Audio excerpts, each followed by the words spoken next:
Hey guys, welcome back to We Watch Movie. I am Mike, and today we're talking about a movie, spoiler-free, called Don't Move. It's on Netflix right now. It premiered this weekend. It's currently one of the top 10 movies on Netflix, and it's a horror thriller movie produced by Sam Raimi. I hate it when they do that. Every review or anything you see is like, Sam Raimi's Don't Move is out this way. It's like, it's not really Sam, like he produced it, but we don't know how much he actually had to do with it. When you say that, it's kind of unfair to the directors and the writers and whatnot. It feels like he directed it, in which he did not, and there's a reason for it. I will say that there's little tiny fractions in this movie where you can maybe see that Sam Raimi had some influence. But maybe a strange, ironic score swell here or an extra mean little moment there, I could definitely see him having a hand in. But Don't Move is a movie, it's a gimmick horror movie, is really what it is, what it comes down to. It is pretty much for the most part a two-hander, which means it's mostly just two actors going back and forth throughout most of the movie. This serial killer in the woods has trapped this woman, and he's drugged her with this relaxant that within a few minutes she's going to become completely incapacitated. Everything's going to go out. Her voice is going to go out. The only thing she could possibly move for the next hour is her eyeballs, and yet she still has to find a way to try and escape this man. And that's the gimmick. You know, Jason Statham's Crank, movies like that. You could say Speed in a weird way, just like, you know, movies with those certain kind of premises that kind of overlay everything that they do. But this is a made-for-Netflix movie, and it feels like a made-for-Netflix movie. Now, it's a thriller. I miss the 90s when you could go back and you could just watch an original thriller that's not tied to any IP or anything, that's just for fun. Unlawful Entry, movies like that, Pacific Heights. I miss these kind of movies. I'm not poo-pooing the movie for that. When I say it feels built for Netflix, it's a movie that you can tell in a weird way, it just feels like it wasn't made for the theater. It's not that it's necessarily not quality enough to be built for the theater, but it's got this weird kind of fake 4K sheen on it. I know 4K is not fake, it's more realistic, but I hope you get what I mean. It just feels so facsimile. Facsimile. Is that a word? You dumb bastard. Am I using that word correctly? I don't know, Jim. Hunk hunk! But my point is this, there's too much of a gloss, of a sheen over it. There are times when the shots are beautiful, and it all takes place, I believe it was filmed in Bulgaria, it takes place where it looks like it's Crystal Lake, you know? It's in this open lake territory, and some of the shots are really beautiful. It's just the cinematography, there's just something too glossy about it, I guess. We're not talking Scream 4 here, but it's strange. And there's a scene with some fire in it, and you're like, that looks like CGI fire, little things. But that being said, I still found it entertaining as a thriller, and the reason why is pretty much Finn Wittrock. It's the serial killer. Look, none of us want to admit this at all, and the movie wants us to be all about the final girl, and often we are for sure, but in some instances, you just like to take in a serial killer being batshit crazy. And I think it's why we were all very excited to see Trap after the premise of it. Josh Hartnett as a psycho serial killer.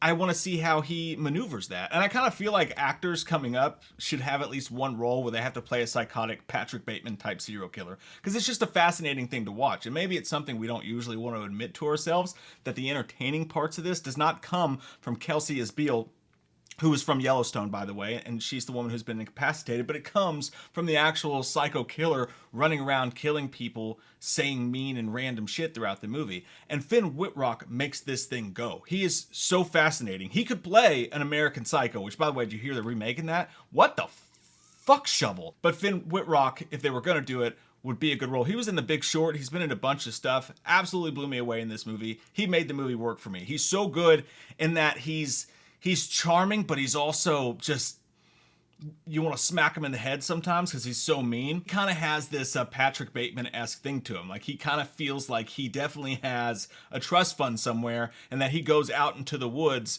just to pretend that he's a man, and he starts a fire, but he uses a fire starter, and I can't say shit because so would I. I went to Boy Scouts for about 8 minutes, and then they yelled at me for being late, and I was like, fuck this shit, I'm out. Actually, I had my mom call. I was like 7. Fuck you. My point is this. He just has that asshole feel to him, but he's entertaining as hell to watch. And when he wants to turn on that narcissistic charm, it's also entertaining to watch. And the idea is pretty thin, sure. I think that they want you to be there for the gimmick or whatever, but the gimmick to me is actually not the reason that I found the movie enjoyable at all. I thought it actually took away from the movie. We just did a movie called Woman of the Hour. Same thing. The most interesting stuff, I'm just going to say it for everyone, comes from the serial killer aspect stuff. It just does. But the whole gimmick of her not being able to move and being incapacitated, they do some really mean things with it and like toy with the audience a little bit. Like, hey, she can't move. Guess what's coming for her right now? And you're like, oh shit. It works in that aspect. For the most part, it's kind of annoying having to watch her just lay there the whole time and go, like, it just, I know that sounds mean as well, but it is. Like, it's actually frustrating to watch it, and it actually takes away from the entertaining aspect of the movie, in my opinion. And there really is only so much you can do with that. I mean, you can cover it in confetti, you can do a laser show, but eventually this is an incapacitated person's body who's just laying in the middle of the woods. You know, how much can we do with that? You know, it's like some singers you see these days, they have to like wheel them out on stage, you know, like Weekend at Bernie's, and just give their husk of a dead body a microphone and be like, hey, someone's got to pay for the nursing home, Frank, you know, let's get on with it. You see that in Las Vegas and other places. I'm going way off topic here. There's little moments where it turns into sort of a slasher movie. And I like that a lot. How is this scene going to play out? There's one particular character that they throw into the middle of the movie, and movies they suck about this for sure, especially these kind of movies. Like, oh, that guy's just there to die. But there's one character that they throw in for sure that just makes the movie so much more interesting. It's such a cool idea that they do with this dude, because you think he's one thing, it's something completely different, and it's badass. Like, I actually really enjoyed it and thought it was a badass moment in the movie. And then as he starts to chase her through this Crystal Lake looking place, things start to go haywire. It gets messier, and you're sitting back watching it, imagining, man, I wonder what it's like to read about this situation on the news, because shit's getting heavier and heavier and heavier as it goes on, and it makes the entire movie work. Some of the things that take away from it, again, this gimmick that we've got to stick to. She's not allowed to move. She can only, they don't really stick to their own rules.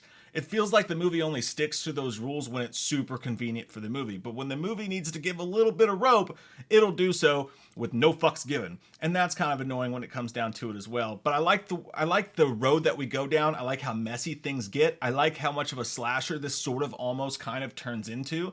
And I would have liked to see it turn the camera away from her and be more focused on what's going on with him, and even do sequels to it, because he's such a fascinating character. And you learn about him as the movie goes on, and it becomes more fascinating. And again, a lot like Josh Hartnett in Trap, where he was the best part of that movie. That is Finn Wittrock in this film forever. So at the end of the day, it's nothing that's going to knock your socks off. There are parts that are going to piss you off for sure. You do have a little bit of that straight to Netflix.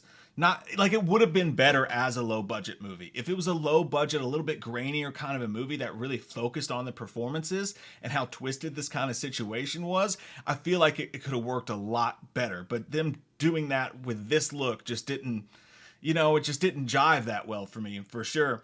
So, but at the end of the day, man, it's still a decent thriller and a great serial killer performance from Finn Wittrock.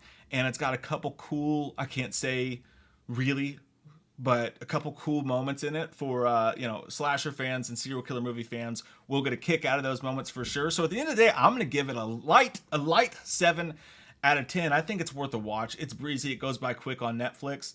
And yeah, so I recommend watching Don't Move if you got nothing to do and you're in the mood for a good thriller. I fucking do, John. So how's your all's Halloween month going? I think we covered it all. Yeah, I think we did. There's not that much to cover, to be honest with you. We're going to be live Wednesday night at 8 p.m. Eastern, and we're going to watch Halloween 4 with you guys. So have your copy of Halloween 4 ready. Obviously, we can't show the movie, but we'll watch it together. We'll let you know what the timestamps we're at. We'll make it work. We were going to do the whole Final Destination franchise. We realized very quickly that technically that wasn't going to work the way that we wanted to. So we're just going to hang out and have a good time, eat some Halloween candy, watch Halloween 4 on Halloween Eve. It's going to be great. So we hope you'll join us. And also reviews for Hysteria and other stuff coming up. So make sure you subscribe. You got the bell click so you don't miss that shit. Don't you fucking miss that shit. Because I'll use 3 fingers. 4. That's what that means. This means fuck the system. What? I don't know what I'm talking about. What are you gonna do on October 31st? What are you gonna do on October 31st? Here comes that white-faced fucker, an asshole like no other. He's a big old piece of shit. Wants to stab your sister's tits cause he's a white-faced fucker. Loomis can't recover. Dr. Challenge drunk again, sleeping with your sister's friends. Do you want to know about the darkness? I said, goddamn. Goddamn you faggot! I said, goddamn. A lot of people don't know the darkness that goes inside their hearts. I said, goddamn.